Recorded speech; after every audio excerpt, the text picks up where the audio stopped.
mo at mababawasan ang iyong pamamanas. Mataas na BP. Problema mo ba ang mataas na blood pressure? Why not drink sambong tea araw-araw para mapababa ito? Ito ay proven na nakakababa ng ating blood pressure dahil sa taglay nitong flavonoids and terpenoids. Isa pang dahilan na epektibo ito ay dahil sa natural diuretic property na taglay nito. Nagtatanggal ng excess fluid sa katawan. At ang resulta, mas hindi may hirapan ng ating puso at mapapababa nito ang blood pressure. Lagnat. Kilalang kilala na ang sambong na the best para sa lagnat.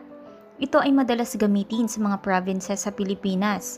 Meron itong antibacterial properties at nakakaginhawa sa may lagnat kung iinumin. Marami din ang ginagamit pang sponge bath ang sambong para sa may lagnat.